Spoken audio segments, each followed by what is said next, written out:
This video is brought to you by Audible. Stay tuned till the end of the video to find out how you can get yourself a free audiobook from one of the biggest audiobook libraries in the world.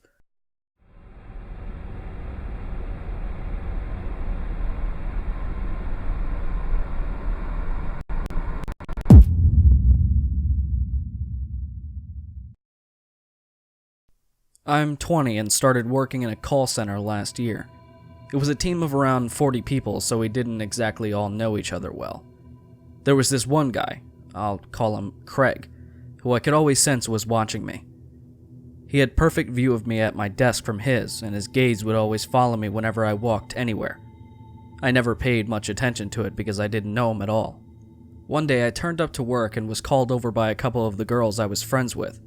I knew something was up because of the way they were acting.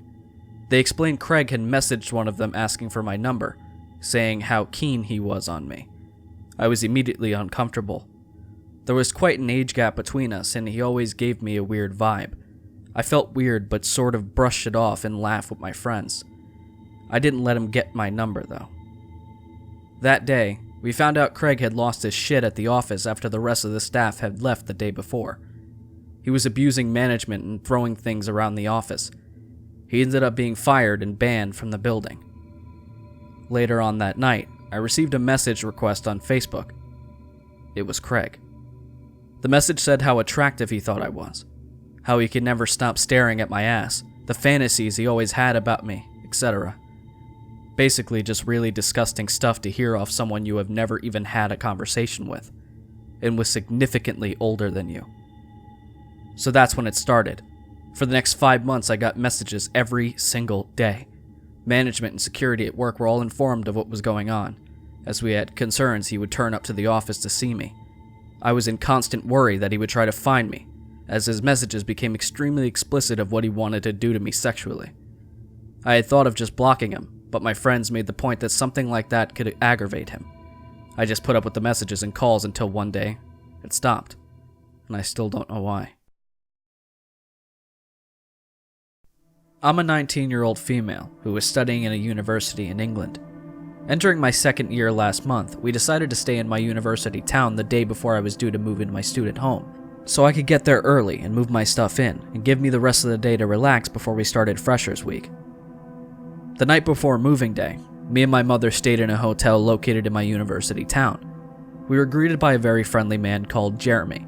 Jeremy was very attentive and showed us to our room and stayed around 10 minutes telling us the history of the hotel and repeatedly asked us if we needed help unpacking and stuff, which we kindly rejected. It was a Friday, so me and my mother went around the town and had a few drinks. Nothing too heavy as Freshers Week started the next day, so I wanted to be fresh for the Saturday night. Before going out, Jeremy explained that he never works weekends, so he told us to have a good night and wished me luck with the rest of my university journey. He gave me a hug and gave my mother a hug and a slight kiss whilst moving his hand down towards her bum, which she found weird, but brushed it off as nothing. My mom is 37 but looks young for her age, and Jeremy is easily in his 40s, so we just thought Jeremy may have fancied his chances with her. Moving on, me and my mom have a great night around the town, and watch a couple of live bands and have a few wines, so we're a little on the tipsy side. We get back to the hotel and the bar is still open, so we decide to have a nightcap. While we're having a drink at the bar, Jeremy emerges from a back room and spots us and makes a couple of jokes. Jeremy then proceeds to watch a video on his phone on full volume of a woman screaming at the top of her lungs, as if she was being murdered. The screaming was blood-curdling, and made me and my mom unsettled, and also another couple in the bar looked a little concerned as well. The video went on for 3 to 4 minutes before Jeremy laughed and went to the back. When we make our way to bed, my mom had taken her shoes off after they become painful after dancing in the bars earlier. Jeremy emerges from the back room and puts his arm around my mom and says, "Oh, let me help you to your room, honey. You must be wasted after all that drinking." My mom isn't actually that drunk and insists she's fine, but Jeremy persists and basically follows us to our room and proceeds to come in. But I bid him goodnight and closed the door pretty much in his face before locking it. The next morning, we're up early and make our way down for breakfast. The young girl working takes our breakfast order, only for Jeremy to bring them out, insisting the eggs cooked to perfection, although he claimed he never worked weekends. Me and my mom were weirded out by Jeremy at this stage, and check out straight after breakfast. Jeremy sees us out and says these exact words: "I'll be seeing you very soon, Christy," which is my mother's name. Anyway, at the time it didn't strike us as unusual, and my mom drives us to my new home and helps me unpack my stuff. She helps me to unpack and then leaves in the early afternoon as she had work that evening in our local bar. The rest of the day goes by without much going on, but that night, I'm out drinking with my housemates and I get a call from my mom saying that Jeremy had just come into the bar where she works. This is no coincidence, as when we were having our nightcap, Jeremy would have heard us talking about the bar where my mom works, and he also had our address, which needed to be provided at the hotel for whatever reason. He'd also said to my mom when she was pouring his pint that she would go round to his friend's house after shift, which was just around the corner. This call really scared the shit out of me. About half an hour later, my mom called me and said that Jeremy had left the bar after she rejected his offer to go to his friend's house later. But Jeremy had said he'd be back for her later. This was really worrying, and I told her to make sure a customer was with her as she was locking up on her own that evening. After this call, I felt sick and didn't join my friends into going to the nightclubs. In the meantime, I called my dad, who no longer speaks to my mom. They aren't on bad terms, they just chose not to keep in contact with each other after they split a few years ago. My dad is a club bouncer, but he wasn't on duty that night. But I called him and begged him just to drive down there and make sure everything was okay. My dad clearly knew by my shaky voice that I was panicked, scared, and helpless. 1 a.m. rolled around, and I didn't get a response from either my mom or my dad's phone. I was worried sick, and hoped that Jeremy hadn't been waiting around a corner and did something to my mom when she was locking up. At 1:30 a.m., my mom finally rang me in hysterics. As she had been locking up, Jeremy had pulled up in a car with 3 other men and shouted her to get in the car for a ride. My mom declined his advances, and he got out of the car and approached her and told her that he won't tell her again. He said she had been flirting and teasing him ever since she checked in last night. She told Jeremy that is complete bullshit and she wasn't at all into him. As Jeremy got closer to her, she could smell heavy liquor. As Jeremy went to grab my mom, my dad pulls up behind the car and beeps his horn. This caused Jeremy to go back to the car and climb back and tells my mom that he knows where she lives and he'll be waiting. The car screeches off. My dad then gets out of his car and tells her that I had told her to come check on her. Scared to go home alone, she asked my dad to drop her off at my grandmother's as she didn't want to be alone. After that night, we never saw Jeremy again. But my mom did make a report to the police about him and gave them a full account of what had happened, but she hadn't heard back from them. My mother, my grandma, and I live in the same house but in 2 different flats in a very short street with only 6 houses total. We moved here in 2012, and everything was fine. One day, there was an old man moving into another house in the street. He seemed very nice, but my image of him changed quickly when the incidents began. My grandma lives on the 1st floor, so everyone walking past the house can technically look into her flat when she has the blinds open. She started telling us about how she'd sometimes see 2 feet under the blinds of the big windows, always the same shoes. One day, she pulls them up while the shoes are there, and guess who it is? Yeah, the old man.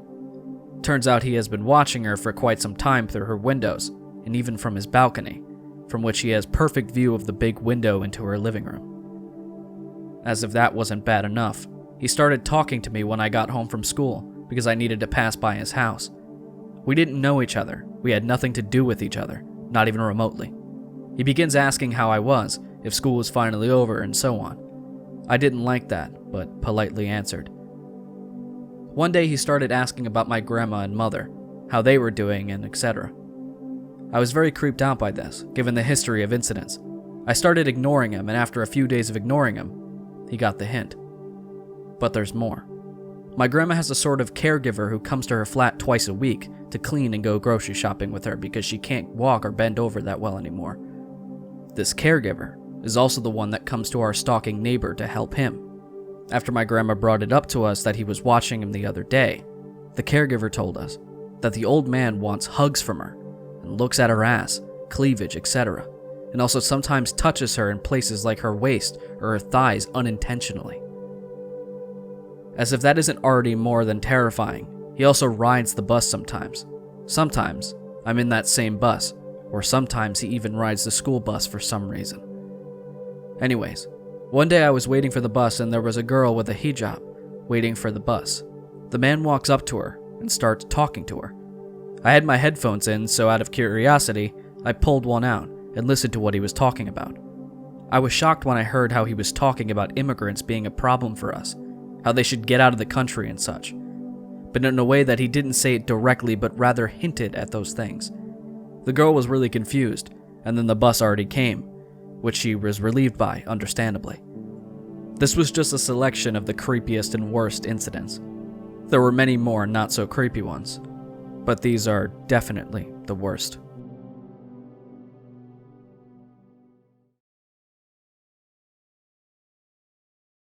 Okay, so instead of a proper outro, I'd like to tell you guys about Audible. And I know you're probably tired of hearing this, but trust me, just listen. Did you know that Audible has over 180,000 audiobooks? Right there in that new iPhone 11 you just spent your money on. Speaking of which, why not indulge a bit and have a free trial of Audible and an audiobook on me, free of charge? I know you all love horror because that's obviously why you're currently watching this.